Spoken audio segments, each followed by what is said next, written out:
Hola a todas y a todos. Estamos en un chat especial, como tenemos este inicio de año. Hemos hecho uno sobre el global de la Escuela de Pacientes y hoy vamos a hacer uno centrado en el bienestar emocional, ¿no?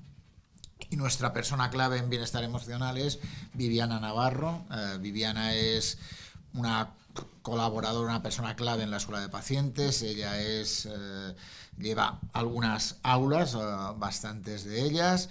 Tiene un trabajo con la Escuela de Pacientes desde hace años y por su trabajo en el ámbito de lo emocional, pues trabaja todos los ámbitos de ese bienestar emocional tan necesario para cualquier paciente. Es decir, que por tanto nuestro videochat tiene un hashtag que se llama Pregunta Bienestar Emocional. Es un hashtag largo, pero seguro que es fácil de seguir y por tanto esperemos que nos vean. Por tanto, muy buenas. Muy buenas, Joan. Muchas gracias por haberme invitado a colaborar en este videochat y a ver qué podemos aportar, ¿no? Pues primera pregunta, ¿por qué son tan... Bueno,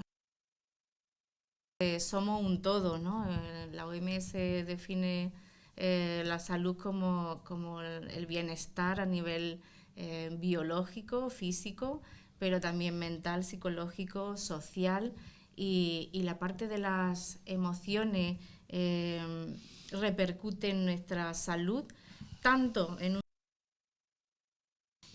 cuando trabajamos activamente por tener un bienestar emocional, nuestra salud física mejora y se ve beneficiada.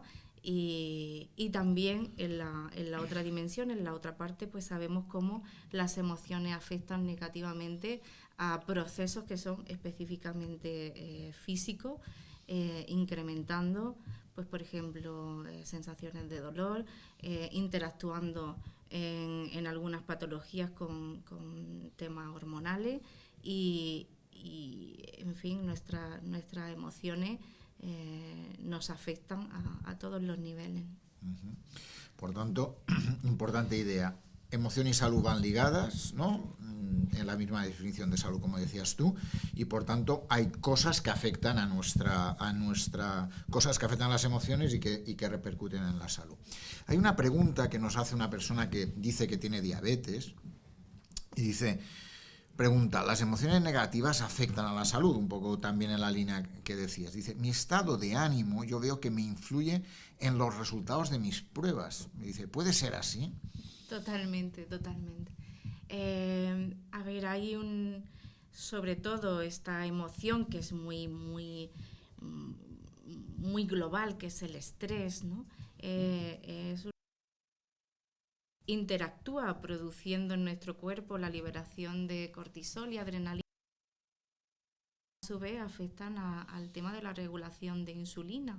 Entonces, pues, por ejemplo, pacientes, chicos jóvenes que van a hacer un examen y se han visto en una situación muy complicada porque ese estrés ante esa prueba hace que a lo mejor hayan tenido pues una bajada, una hipoglucemia y se han visto en una situación complicada. Es decir, que en procesos como la diabetes, el estrés hay que regularlo y mantenerlo bastante a raya, ¿no? Sobre el estrés creo que hay una pregunta alrededor de eso que creo que he leído antes que nos había llegado, ¿no?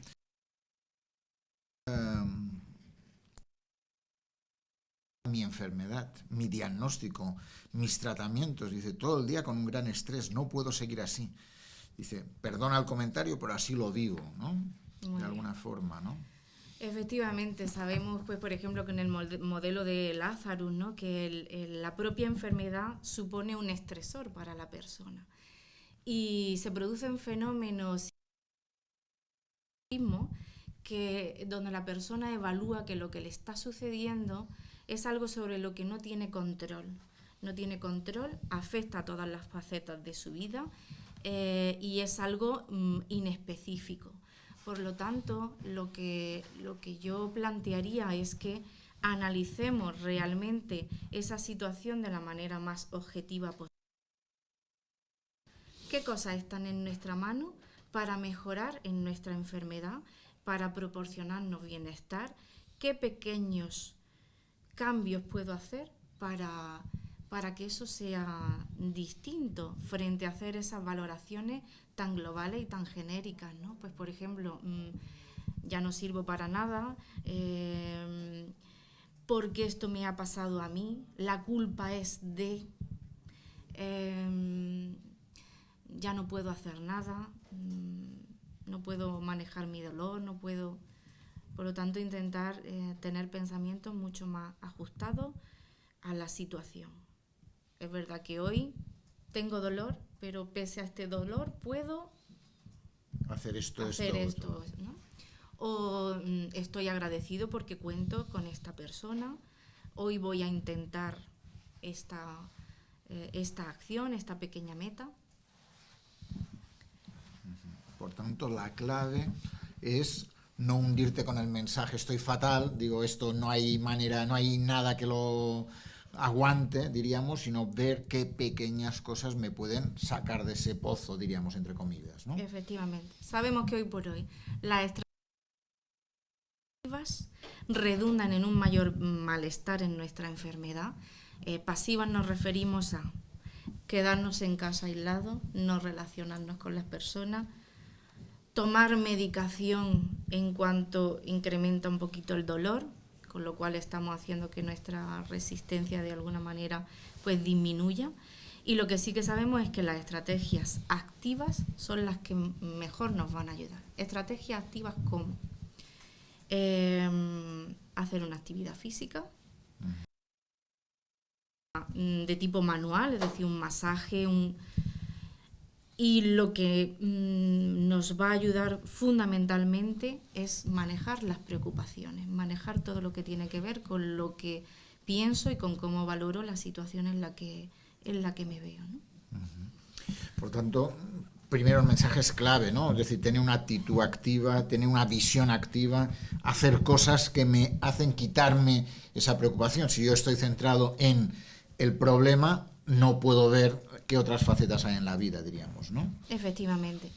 El hacer cosas significa marcarte pequeños objetivos, pequeñas metas diarias que tú puedas ir consiguiendo alcanzar y cumplir, y que eso repercuta en tu bienestar emocional y a su vez en tu bienestar físico, ¿no? Entonces, pues si o que me gustaría hacer un curso de inglés porque eso me va a mantener activo, pues esta semana me dedico y voy a hacer la tarea de búsqueda de todas las opciones que tengo a mi alrededor. La semana siguiente voy a ver los horarios y voy a matricularme. Es decir, dar pequeños pasos diarios, semanales, para conseguir las cosas que son significativas para nuestra vida y que al final nos van a producir bienestar, ¿no? Uh-huh. Siguiendo con las preguntas que nos han llegado, hay una persona que nos dice, muchas veces acumula lo que yo le llamo mucha basura en mi cerebro. Uh-huh. Mucha basura emocional. ¿Cómo puedo liberar esa basura que me genera esos problemas en la vida cotidiana? Uh-huh. Bien, pues efectivamente, fijaros que casi el 90% de nuestra mente lo ocupa cosas que al final no tienen importancia, no son relevantes, y además que ese 90% de ocupación lo ocupan el 10% de las cosas que van mal en nuestra vida. Es decir, que si analizamos y vemos la globalidad de las cosas que tenemos en el día a día, una gran parte son cosas positivas. Tenemos una familia, tenemos amigos, tenemos una asociación, tenemos cosas muy positivas que están ahí en nuestra vida. Sin embargo, nos fijamos en lo negativo, ¿no? Como hemos dicho, un elemento clave es mantenernos ocupados lo máximo posible y no darle importancia a lo que no lo tiene. Segunda cuestión es de problema. Poner encima de la mesa qué está pasando, qué problema tengo, cuáles son las causas de ese problema, qué posibles soluciones tiene, y de esas posibles soluciones valorar qué está en mi mano hacer. Y en lo que esté en mi mano, actuar. En lo que no, aceptar. No tiene sentido que tenga un problema, que puede ser un problema muy grave, muy serio. Imaginémonos que eso es un muro. Si yo cojo carrerilla contra el muro, pero además muy probablemente voy a tener un chichón ahí en la frente que no me va a solucionar nada, ¿no? Por lo tanto, ver pequeñas cosas que sí está en mi mano hacer. ¿Qué puedo cambiar? Por tanto, la clave es en pensar que hay pequeñas cosas en la vida que me pueden ayudar a salir de ese pozo que a veces me hundo yo mismo, ¿no? Efectivamente. ¿No? Y por tanto, la clave es visualizarlo, ¿no? Es decir, si yo me enroco en que ahí tengo el muro, está claro que veo un espacio negro, diríamos, ¿no? Y con la cual no puedo romper ese muro, ¿no? Efectivamente. Tengo un problema porque discutí con mi hermana, tengo una situación familiar muy negativa, ¿no? Esto no puede ser, es que hay que ver por qué ha sido esto así, mira lo que me ha dicho. Sentarnos, analizar con calma qué ha pasado, cómo hemos intervenido nosotros en esa situación, con responsabilidad y sin culpabilidad, y luego analizar, a ver, ¿qué puedo hacer yo? ¿Puedo hacer esto? ¿Puedo llamar? ¿Puedo decir?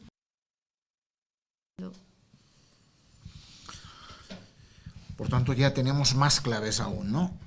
Ligado a eso, ¿no? Tú decías, hay cosas, tengo amigos, tengo familia, tengo, ¿no?, elementos que me pueden salir. Pero en este caso dice, a veces cuando voy con mis amigas a tomar un café, en lugar de sentirme liberada, me siento agotado emocionalmente. Dice, la sensación de que me supera, de que no puedo más, que necesito paz, de que necesito huir.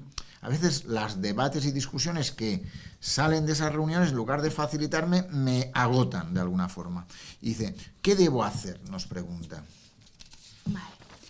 A ver, sabemos que el apoyo social es fundamental y el tener alguna persona con la que podamos hablar y contarle las cosas que nos pasan es clave. Sin embargo, ahí tenemos una responsabilidad muy importante. Uno, en cómo expresamos y manifestamos las cosas que nos preocupan. Dice el Dalai Lama que nuestra mente no es un cubo de basura. ¿Qué quiere decir eso? Que cuando yo proyecto y externalizo mis pensamientos, mi responsabilidad es en intentar ponerlo encima de la mesa de la manera más objetiva posible, es decir, que no digo lo primero que me viene a la mente, con esa negatividad, con esa inquina, esa es nuestra primera responsabilidad. Cómo expresamos las cosas que nos preocupan, que tenemos derecho a expresarlas, pero ver que no podemos, la hija de... cómo eso me va a afectar muy negativamente. Pero segundo, tenemos también otra segunda responsabilidad. Y recibimos las cosas que nos cuentan los demás, ¿no? En intentar que se vean las situaciones de la manera también más objetiva posible, es decir, de no echar más leña al fuego, es decir, pero vamos a ver, ¿cómo te ha dicho eso? Pero es que tú, ¿cómo lo has permitido? Y tú no le has dicho no sé qué, no sé cuánto, ¿no? Intentar de alguna manera que la persona baje ese estado emocional planteándole, bueno, y cómo te planteas tú esta situación, qué podrías hacer, has pensado en que esto que has dicho, el efecto que ha tenido, es decir, intentar un poco poner las cosas en su sitio, ¿no? Por tanto, tienes que hacer otra vez análisis de situación para no saltar al cuello, diríamos, ¿no?, de alguna forma, para que no la expresión de tus sentimientos no te afecte negativamente, ¿no?, de alguna forma, ¿no? Efectivamente. Eso en cuanto a problemas personales específicos que compartimos con los demás. Y luego cuando compartimos la situación política, lo que opino de no sé qué, pues también ahí cuidado con esa las cosas y que al final nos repercute negativamente en cómo nos sentimos, ¿no?, en nuestro estado emocional. Ligado a eso hay una pregunta que dice, pero de alguna forma, digo, cuido la expresión de mis palabras a la hora de, ¿no? derecho a enfadarme cuando veo que en lugar de ir a mejor voy a peor, ¿no? Es decir, ese derecho a enfadarme, ¿no? Totalmente, totalmente. Tengo derecho a sentir cualquier emoción porque somos humanos y tenemos la capacidad para sentirla. Tengo derecho a preocuparme, a enfadarme, a sentir rabia, a sentir estrés. Además de eso, como decía, tengo la responsabilidad de esa rabia, ese dolor de la mejor manera posible. Eso no quita que en un momento determinado pues me cabreo y doy el golpe encima de la mesa y es que no puedo con esto. Pero acto seguido, ¿y ahora qué hago? ¿Cómo mejoro esta situación? ¿Qué puedo hacer en esta situación? Porque ese desahogo puntual está muy bien, pero si ese desahogo de esa manera lo mantengo continuado en el tiempo, al final vuelvo a lo mismo, a incrementar mi sensación de malestar, a incrementar mi sensación de no control. Muy interesante, ¿no? De alguna forma, diríamos, esa visión de el enfado, la rabia, ese mala expresión de ese mal momento, diríamos.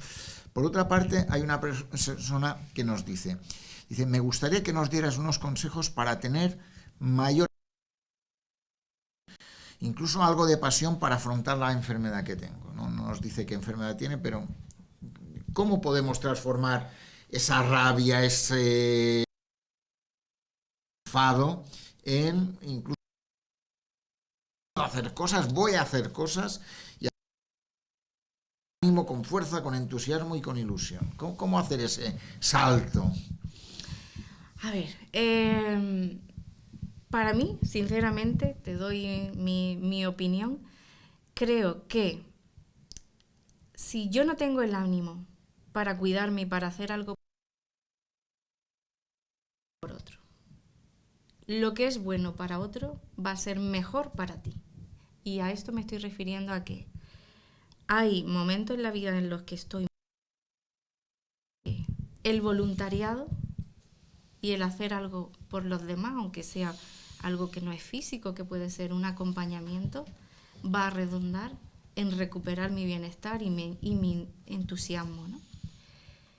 Otra cuestión, recuperar mis antiguos placeres, es decir, cosas que en el camino he ido abandonando, he ido dejando porque quizá la enfermedad y los cuidados han ocupado gran parte de mi tiempo, ¿no? Pero recuperar mis pasiones es muy importante, aunque sea con pequeñas metas diarias. La lectura, el estar en contacto con las personas, aunque sea de manera telefónica, el cine, una película en casa, cosas que me proporcionen ese placer, ¿no? Y sobre todo, lo que más nos va a ayudar con ese entusiasmo es en plantearnos objetivos significativos para nuestra vida, que tengan sentido y coherencia con mis valores, con lo que pienso que soy y con eso positivo que soy. Por lo tanto, si yo soy una persona sociable, soy una persona dulce, soy una persona cariñosa, hacer activamente tiene que estar relacionado con mis capacidades, con mis actitudes. Muy interesante. Ligado a eso que comentas, hay una pregunta que nos dice, si les podías explicar un poco cómo es eso del contagio de las emociones, ¿no? ¿Cómo se contagian las emociones? Porque dice, he oído lo del contagio de las emociones, pero no sé cómo ocurre eso, ¿no? ¿De qué manera yo puedo contagiar emociones? Bien, pues como hemos dicho antes, ¿no? Compartiendo con los demás una visión muy negativa. Por lo tanto, si yo comparto... ¿Solo negativa o también positiva? También positiva. Bueno, las emociones positivas se contagian al minuto, ¿no? La entrega, la tranquilidad, el entusiasmo, Si yo comparto eso con los demás, casi automáticamente, porque estamos abiertos a recibir todas esas cosas positivas, ¿no? Por lo tanto, nos contagiamos en la medida que comparto la visión positiva o negativa del que tengo al lado, ¿no? Muy importante. Ligado a eso, volviendo a algunas de las preguntas ligadas a... Hemos visto una persona que tenía diabetes, otra que tenía un cáncer. Decía, y en este caso dice, mi vida es dolor permanente. Dice, día sí y día también. Dice, yo procuro estar bien, pero el dolor supera los buenos momentos. Dice, ¿cómo puedo ayudarme? Vale. Frente al dolor, tenemos actividades de tipo, por ejemplo, actividad física, que libera endorfinas, y las endorfinas, ¿no?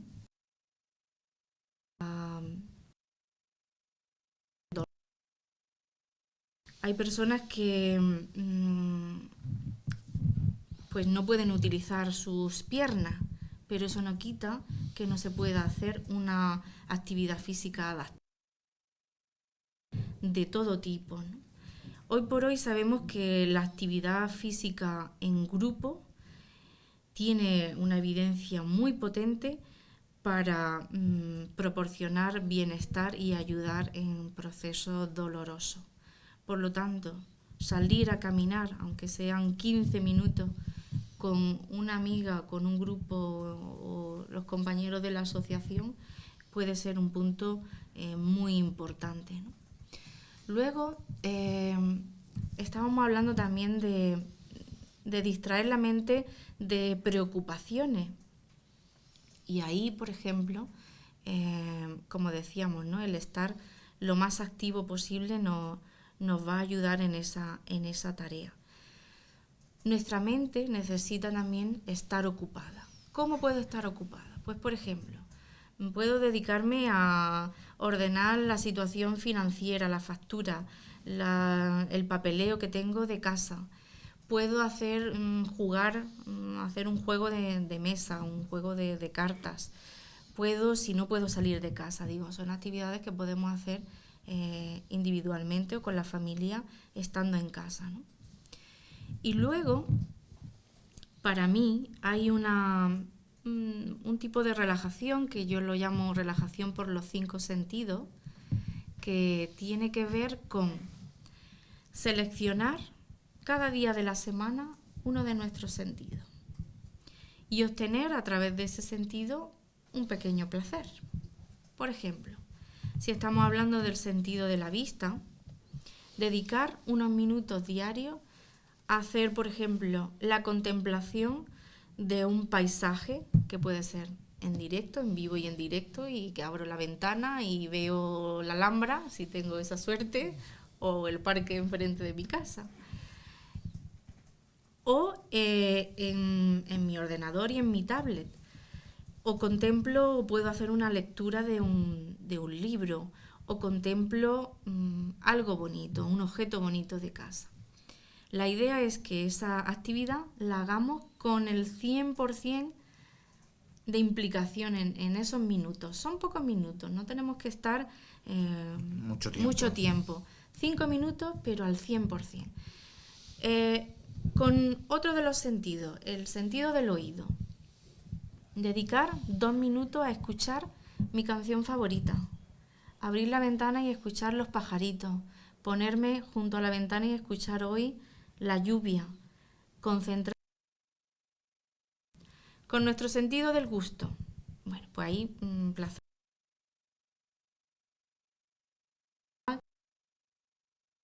Nos pueden interferir con nuestra salud, ¿no? Nuestro proceso, efectivamente, ¿no? Pues un trocito de chocolate negro sin azúcar, una infusión, algo que nos agrade y que nos repercuta positivamente. Bueno, luego con nuestro sentido del tacto, que es nuestra piel es nuestro órgano más grande, ¿no? y podemos tener mucho placer a través de él. Podemos darnos un masaje, podemos echarnos nuestra crema favorita, podemos acariciar nuestra mascota, podemos ponernos una ropa confortable, calentita, acariciarla. Y nos queda, ¿qué sentido nos queda, Joan? Gusto, tacto, oído, olfato. Olfato, ¿no? Sería el último, ¿no? Pues igualmente, oler algo que nos agrade, una especia, abrir el bote de la canela y estar ahí 2 minutos concentrado ahí al 100%, intentando que nada más esté presente, ¿no? Por tanto, la clave es, de alguna forma, concentración máxima, ¿no? Es decir, en lo que hago que me ayude a olvidarme del resto del mundo, diríamos, ¿no? Efectivamente. Y esto enlaza con algo que es fundamental, que es intentar vivir lo máximo posible en el momento presente. Es verdad que esto lo hemos repetido por activa y por pasiva, ¿no? Y parece que es algo difícil de hacer, ¿no? Pasamos muchísimo tiempo pensando, ¿no? Lo que le dije, cómo pudo suceder que esto, qué hice mal, cómo lo hice de esta manera para que yo ahora me vea en esta situación. Había un estudiante de secundaria que todo el tiempo estaba el examen, cómo he hablado, cómo me he dirigido a mi compañera, esta chica que me gusta, todo el tiempo pensando en lo que había hecho. Su profesor cogió un bote de leche y lo echó por el desagüe y dijo: más por la leche, no podemos hacer nada. Ya eso se fue. Igualmente estamos muchas veces en el futuro, ¿no? Sobre todo negativamente. Mañana voy a estar mal, seguro que me va a doler más, seguro que no. Por lo tanto, centrarnos en lo que tenemos en este momento presente, en lo que estoy haciendo y en lo que puedo hacer ahora para estar bien. Yéndonos a una pregunta que nos hacen ahora, dice,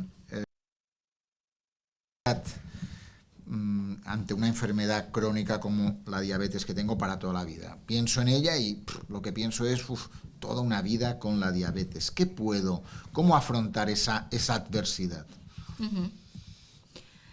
Bueno, yo creo que el enfoque puede ser también en qué me aporta a mí esta nueva situación en mi vida, que puede ser, bueno, tediosa, pero qué me aporta a mí, qué no estaba yo haciendo en mi vida anteriormente, antes de la diabetes, que ahora valoro como algo positivo. Muchas pacientes nos dicen: yo tenía una alimentación desordenada, comía cuando podía, comía mal, no hacía actividad física, estaba trabajando 15 horas seguidas, no dedicaba tiempo a estar con mi familia, a salir con mi hijo al parque, a pasear, al campo. A partir de la enfermedad, pienso que tengo unos hábitos mucho más saludables que antes de tenerla. Por tanto, la importancia de cuidarme en ese sentido, ¿no?, también es importante, ¿no? Es decir, el hecho de preocuparme por mí me ayuda a salir de esa situación, ¿no? Efectivamente. Y sobre todo teniendo en cuenta que los responsables de nuestros cuidados somos nosotros. Una paciente decía: es que llego a casa y nadie se da cuenta de que yo vengo cansada, que tengo... Y he ido a mi trabajo y he hecho mi jornada laboral y nadie se da cuenta. Digo, nadie se va a dar cuenta, a no ser que tú exprese y defienda y tu derecho también, ¿no? Y te proporciones tus cuidados, ¿no? Claro. Por lo tanto, tú tienes necesidad de descanso, igual que todos han llegado y se han colocado a ver la televisión, ¿no?, que el resto de la familia, ¿no? Por lo tanto, decir, bueno, pues me siento, descanso y ahora a preparar la cena, ¿no? La cena. Eso, hay una pregunta que dice: mi hermano tiene esclerosis múltiple. Dice, ¿qué hago o qué hace él para no perder el ánimo y seguir fuerte en todo esto? Bueno,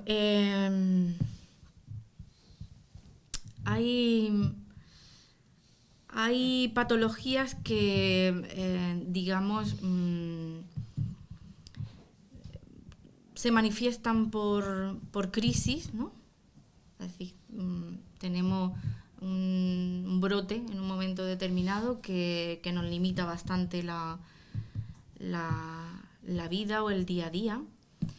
Y hay otras que requieren de unos cuidados más continuados y que están más presentes a lo largo de los días. Una opción es que cuando estoy bien, cuando no está presente el brote, intentar volver a la normalidad, a la cotidianidad, a mi hobby, a lo que puedo hacer, ¿no? Y en los momentos donde tengo que permanecer un poco más en casa, donde tengo a lo mejor un poco más de dolor, pues hacer algo que me proporcione bienestar estando en casa, ¿no? Una de las cosas que sale en nuestros pacientes que nos han enviado es también el elemento relación con los profesionales, ¿no? Como un espacio que a veces son emociones positivas y otras negativas, ¿no? Dice, ¿cómo trabajar para mejorar la confianza con nuestros profesionales? ¿Qué puedo hacer para tener más confianza de la que tengo? Bueno, yo creo que un truquillo importante es que antes de mi visita médica puedo hacer una relación con todas las preguntas, todas las dudas, todas las reflexiones que he ido haciendo a lo largo de 1 mes, 2 meses, 3 meses.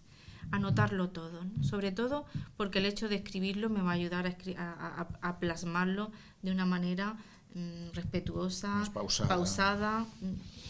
Y luego pues atrevernos a comentar eso que nos preocupa, eso que nos tiene ahí un poco inquietos, ¿no? Pienso que también es importante trabajar las culpas hacia los demás, intentar no culpabilizar a la situación en la que me encuentro, sino plantear, vale, estoy en esta situación, hace 3 meses que hemos intentado y ahora qué hacemos, ¿no? Tanto pues es que usted me dijo que, es que yo creía que cuando hiciésemos no sé cuánto, intentar pues trabajar desde la coordinación, desde aunar un poco los esfuerzos, ¿no? Pero no quedarnos con las preguntas en el bolsillo. Por lo tanto, preparar bien la entrevista, voy a tener una reunión, voy a poner las cosas que quiero preguntarle para que no me queden en él, ¿no? Luego se me olvidan y digo, ostras, no le he preguntado y ya está. En la próxima, ¿no? Y sobre todo no improvisar con algo que tiene pues mucha carga emocional. Dice, y el problema es cómo puedo aprender cuando tengo un fracaso, cuando me ha ido mal, cuando me sale un mal resultado, ¿no? Me hundo. ¿Qué puedo hacer para no hundirme? Para poder aprender de ese fracaso entre comillas, de alguna forma, ¿no? Pues nuevamente análisis de situación. ¿Qué hemos hecho? ¿Qué hemos hecho durante este mes? ¿Qué hubiese sido conveniente haber hecho y no he hecho? Y ahora estoy aquí, tengo este resultado. ¿Qué voy a hacer a partir de mañana? ¿Cómo voy a planificar? Y ahí la herramienta fundamental y que trabajamos en Escuela de Pacientes es nuestro plan de acción. Voy a pasar a la acción y si durante este mes pues he estado un poco más laxo con la actividad física, pues voy a retomar. Si he estado un poco más con la alimentación, pues voy a proponerme, ¿no? Empezar de a poquito, siempre de a poquito, lo que yo piense que puedo realizar y controlo, y de ahí ir incrementando hacia objetivos un poquillo más complejos.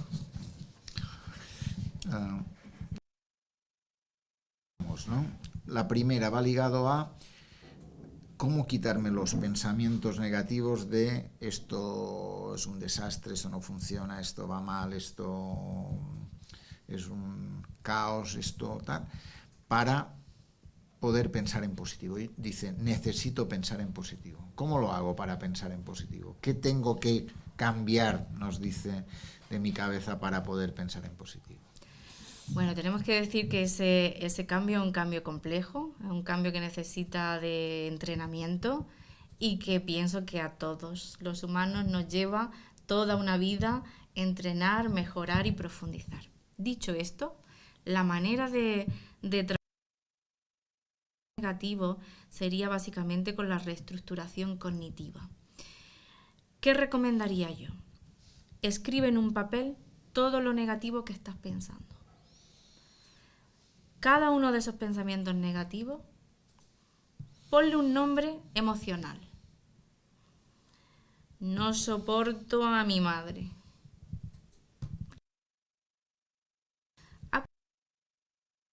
Vas a revisar cada uno de 2 o 3 preguntas. ¿En qué me baso para pensar eso? ¿Qué pruebas tengo para decir que eso es así? ¿Esto que estoy pensando me ayuda a solucionar el problema? ¿O de qué me sirve esto que pienso? Hay una pregunta que a mí me gusta especialmente. Si esto te lo estuviese comentando, tú, para ayudarla a ver la sintiera mejor. Pues yo le diría, hombre, tampoco es eso, ¿no? Fíjate que tu madre te ha ayudado en esto y en esto. Es verdad que puede ser que sea insistente y te llame 5 veces al día. Intenta plantearle y decirle lo que piensas sobre esta situación. Es decir, cuando hablamos con un amigo, casi siempre intentamos ser mucho más objetivos que con nosotros mismos, ¿no? Por lo tanto, hacernos 2 o 3 preguntas. 2 o 3 preguntas que nos ayuden a configurar bien la situación, ¿no? Eso es. Y una vez que hago esas preguntas, puedo intentar también con papel y lápiz anotar lo que llamaríamos la reestructuración del pensamiento. Y de una manera un poquito más realista.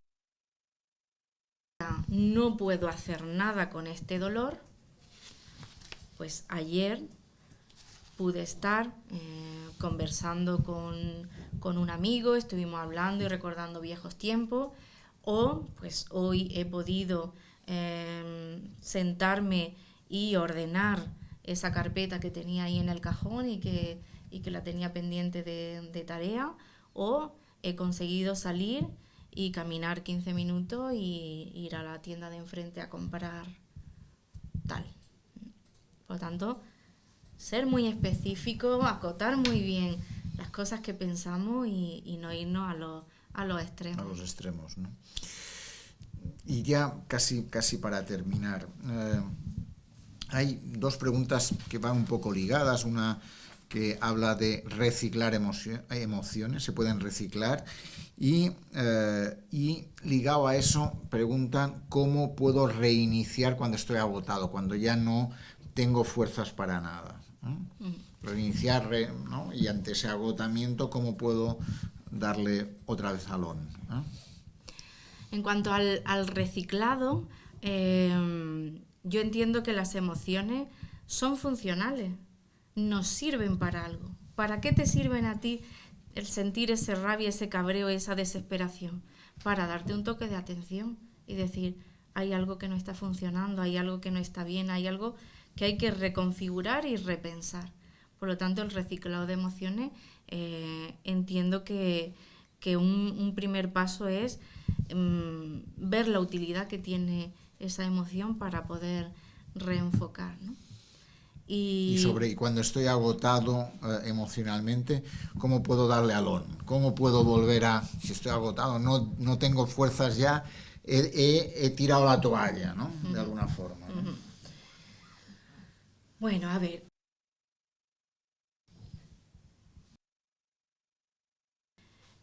Para esa situación de agotamiento podemos comenzar con elementos físicos. Es decir, si no tengo fuerza para hacer ese esfuerzo intenso que implica la reestructuración, hay que tener...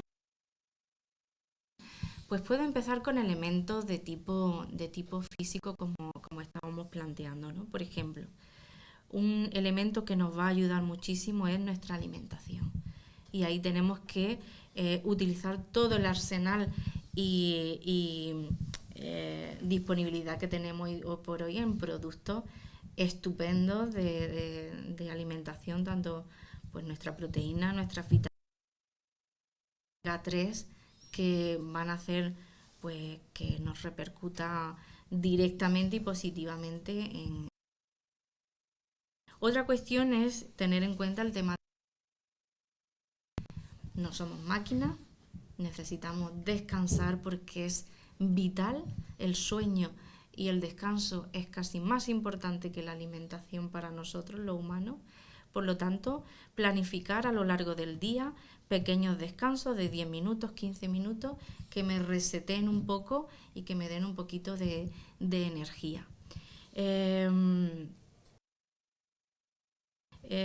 Reiniciar un poco, ¿no?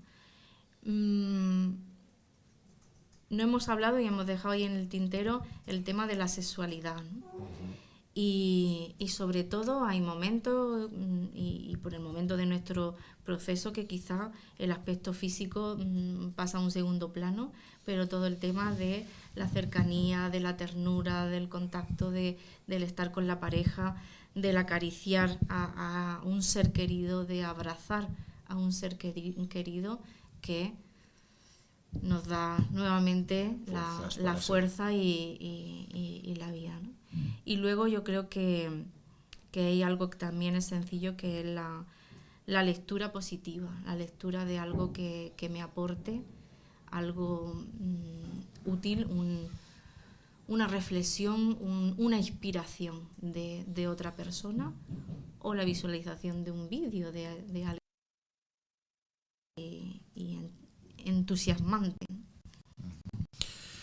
Muchos consejos nos has dado. No sé si ya tal. ¿Alguna cosa añadirías? Algo que no haya salido y que te gustaría. Ahora comentabas el hecho de, no hemos hablado de la sexualidad en ese sentido, pero algo que añadirías a todos este arsenal de posibilidades que tenemos para cuidarnos mejor, para sentirnos mejor, para trabajar rehacer nuestros pensamientos, ¿no? Como hacer una reacción a un reinicio a todas las emociones. ¿Algún consejo final? Pues mi consejo final, fundamentalmente, y creo que es uno de los grandes males de nuestro tiempo, es huir de la soledad. Y comunicarnos con los demás, estar en contacto con los demás, bien sea presencialmente o a través de las nuevas tecnologías que nos permiten pues compartir a través de redes sociales. El que estoy aquí, el que estoy vivo, el que tengo cosas que pensar, que ofrecer, que compartir con los demás. Pues muchísimas gracias, Viviana, por todos tus consejos, por este precioso videochat. Un placer haberte escuchado, un placer oírte. En este videochat Pregunta Bienestar Emocional, en el cual hemos tenido a Juanma Jiménez en las cámaras y a Olivia Pérez en el tuiteando todo este videochat. La semana siguiente tenemos más. 4 de febrero es Alrededor de eso vamos a hacer algunas actividades con colegios y, por tanto, seguiremos estando pendiente de los aspectos que preocupan a nuestros pacientes. Muchas gracias, Viviana. Muchas gracias. Adiós, hasta luego.